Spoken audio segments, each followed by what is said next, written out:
Welcome to part 2 of the class on pattern making. You're still tuned to the Lagos Shoemaking Masterclass. In this part of the class, we're going to deal with generating the actual pattern pieces, getting everything that we've been doing since to the point where we can actually use the pattern pieces. First thing you do is you cut out all the useless parts of the tape, and then you cut the tape into two along the center line that you generated, and then carefully peel it off the last. I started by peeling off the inside part. Now I've peeled off the outside part. Then I carefully place it on cardboard, run my hand along that long line of force area there.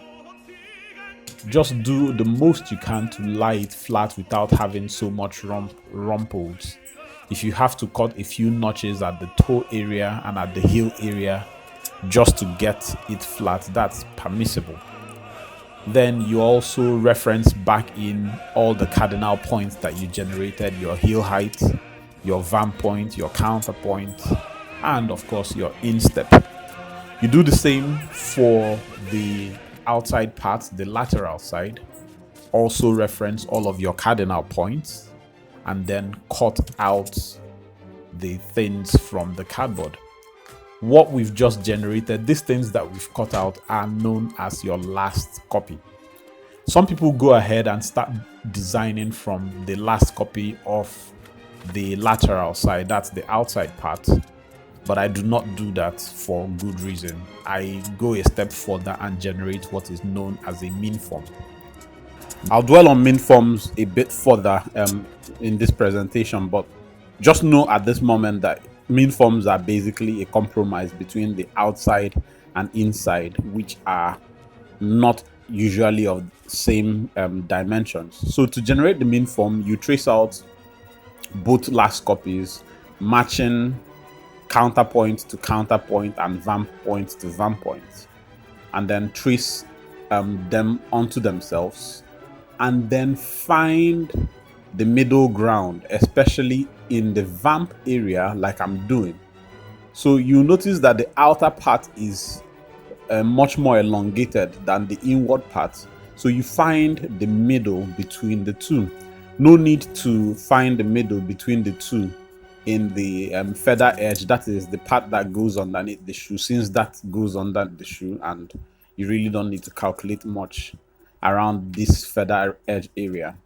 But at the back area, you would also find the middle between the two marks, and then you cut out along that middle place. Once you've cut it out like so, what you now have is, as against the pattern, a min form. So let's go for a coffee break. During this coffee break, let me just talk to you a bit about min forms. I said to you before that the inside and outside part of the shoe are not of similar dimensions. So if you design on one side, you have a wrong pattern. You have a pattern that is tilted to one side or the other, which is why you generate that compromise. You take some off the longer side and then you reduce some of the longer side and increase some of the shorter side. That way you have an average between the two of them. Once you generate the min form, you trace out your design lines onto the min form from the lateral side. You trace out all of your design lines onto the min form, and then the next thing to be done will be to spring the vamp. So I've talked to you about two things that I do that many people don't do. Many people just generate their last copy and start designing and start cutting their pieces from the lateral side.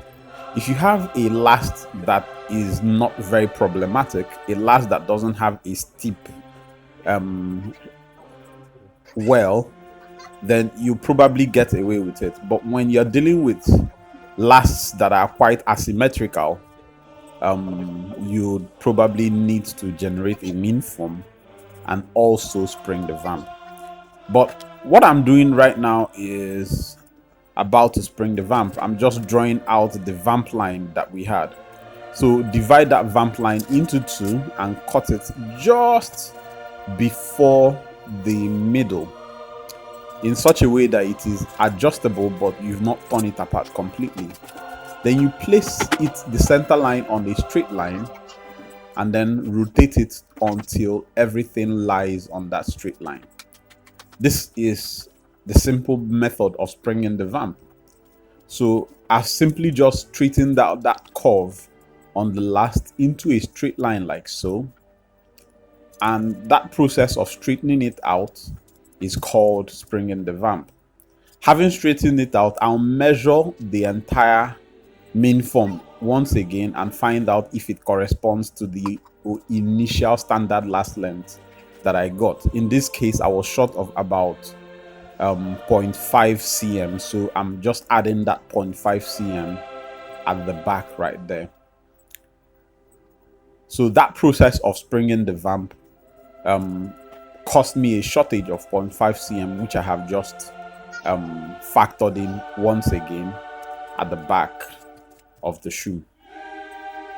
So the process of springing the vamp in this area would also distort some of your design curves. You could use a French curve and straighten things out once again. By the time you put it on the last, it won't be a problem. Then you cut the notches, you cut the tracing channels on your last design, on your design lines. These channels are so that I can put a pen in those channels and trace out my design lines.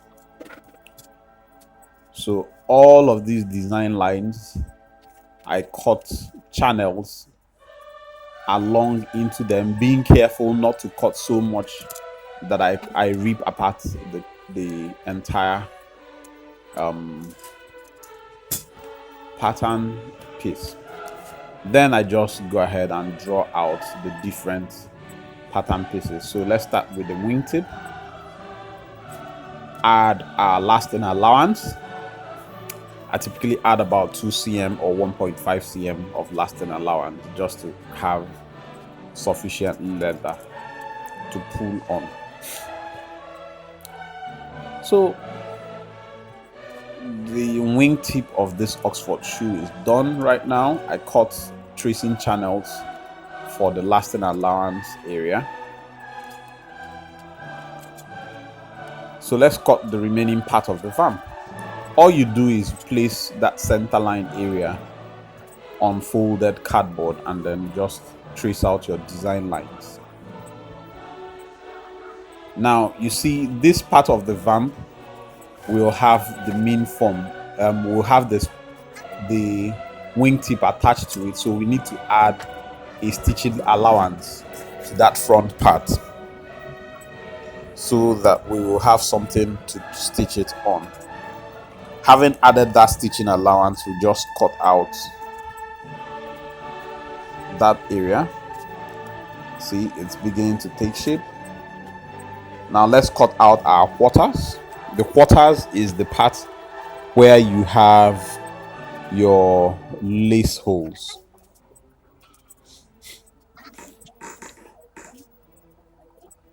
So we cut out the quarters, just exactly the same thing that we've been doing. The quarters of an Oxford shoe is very important because it contains it contains a stitching allowance in front, a stitching allowance at the back, and if you are like me, you don't like piping the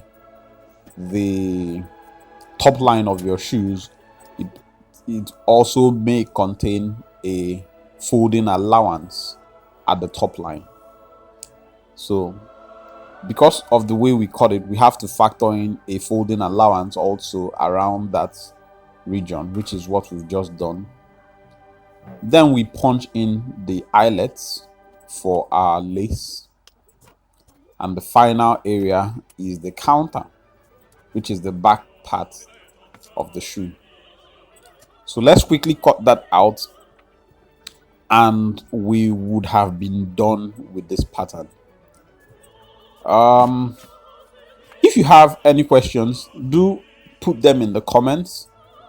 I will be live to take the comments. You could also ask your questions in the Telegram group. I would also deal with all questions in that Telegram group. I really do hope this has been an enlightening session for you.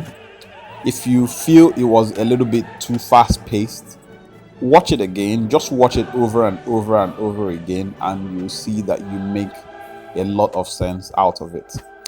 Thank you, and stay tuned for the rest of the classes. God bless.